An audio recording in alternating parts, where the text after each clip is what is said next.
Hello everyone, welcome back. आज हम transfer of property act 1882 के सबसे इम्पॉर्टेंट सेक्शन यानी सेक्शन 5 को इजी इंग्लिश में समझेंगे, इजी लैंग्वेज में समझेंगे। ठीक है, अगर आप एलएलबी स्टूडेंट हैं या जुडिशरी की प्रिपरेशन कर रहे हैं तो ये सेक्शन आपके लिए बहुत इंपॉर्टेंट है। इस वीडियो के एंड तक आपको सेक्शन 5 का कॉन्सेप्ट और एग्ज़ाम पॉइंट ऑफ व्यू दोनों क्लियर हो जाएंगे। तो चलिए बिना टाइम वेस्ट किए शुरू करते हैं। ठीक है, तो ये तो वीडियो आप देख रहे हैं तो साथ ही साथ आप लाइक करते रहिएगा। ठीक है, इससे मुझे सपोर्ट मिलेगा। ठीक है, और आपके लिए भी बेनिफिशियल रहेगा। तो स्टार्ट करते हैं। सबसे पहले समझते हैं कि ट्रांसफ़र ऑफ प्रॉपर्टी होता क्या है। अभी तो आपने एक वर्ड देखा होगा, what is transfer of property. इसे तो अभी हम समझेंगे कि ट्रांसफ़र ऑफ प्रॉपर्टी क्या होता है। तो सेक्शन 5 के अकॉर्डिंग जब एक लिविंग पर्सन अपनी प्रॉपर्टी किसी दूसरे लिविंग पर्सन को ट्रांसफ़र करता है उसे ट्रांसफ़र ऑफ प्रॉपर्टी कहते हैं। यानी ऑनरशिप या राइट्स एक पर्सन से दूसरे पर्सन के पास चले जाते हैं। प्रॉपर्टी का transfer sale, gift, mortgage, lease या एक्सचेंज के थ्रू हो सकता है। ध्यान रहे कि ट्रांसफ़र हमेशा लॉ के अकॉर्डिंग होना चाहिए, तभी वो वैलिड माना जाएगा। ठीक है, तो इससे अभी आप क्या समझे कि जो ट्रांसफ़र है वो लॉ के अकॉर्डिंग होना चाहिए। अगर आप कोई ट्रांसफ़र अगर आप इलीगल आप कर रहे हो, कोई ऐसा ट्रांसफ़र कर रहे हो जो लॉ के अकॉर्डिंग इनवैलिड है, इलीगल है, तो वो आप नहीं कर सकते हो। ठीक है, तो अभी आइए देखते हैं कि who is the living person. अब ये लिविंग पर्सन कौन होते हैं। ठीक है, तो लिविंग पर्सन कौन होते हैं अब हम ये समझेंगे कि तो अब सवाल आता है कि लिविंग पर्सन का मतलब सिर्फ एक इंसान है या कुछ और भी है। सेक्शन 5 के अकॉर्डिंग लिविंग पर्सन का मतलब सिर्फ इंडिविजुअल नहीं होता है। इसमें individual, company, association of person, of body, of individual सब इंक्लूड होते हैं। इसका मतलब एक कंपनी भी प्रॉपर्टी ट्रांसफ़र कर सकती है और प्रॉपर्टी रिसीव भी कर सकती है। इसी वजह से लॉ ने लिविंग पर्सन की डेफिनेशन को काफ़ी ब्रॉड रखा है।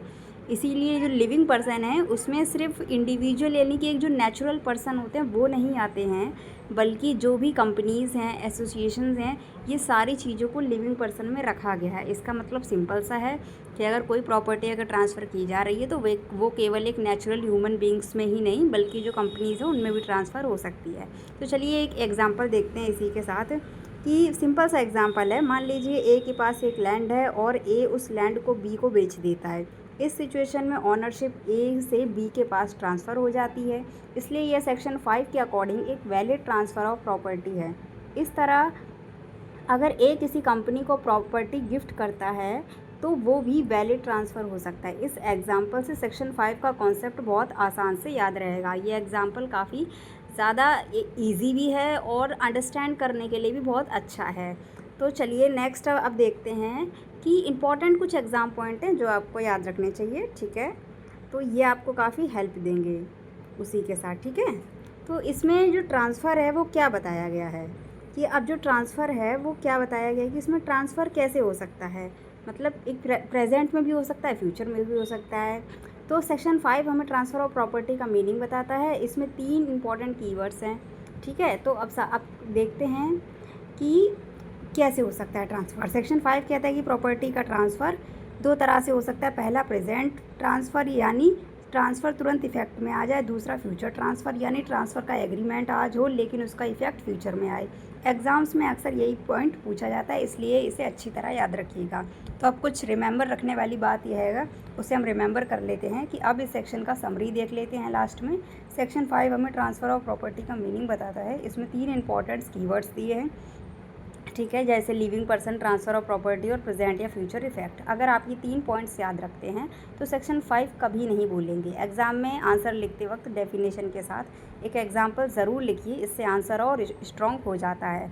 ठीक है, और ये आपके लिए काफ़ी ज़्यादा हेल्पफुल भी रहता है एग्ज़ाम में। अगर आप एग्जाम्पल लिखते हैं तो इससे आपको आपको एक अच्छा इंप्रेशन जाता है आपके एग्ज़ाम पे। ठीक है, तो अभी हम देखते हैंगे।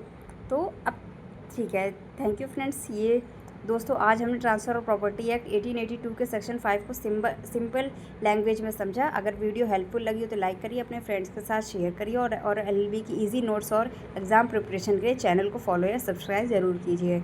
अगली वीडियो में हम सेक्शन 6 को इसी तरह लैंग्वेज में कवर करेंगे। Thank you for watching and thank you friends. मिलते हैं नेक्स्ट वीडियो में।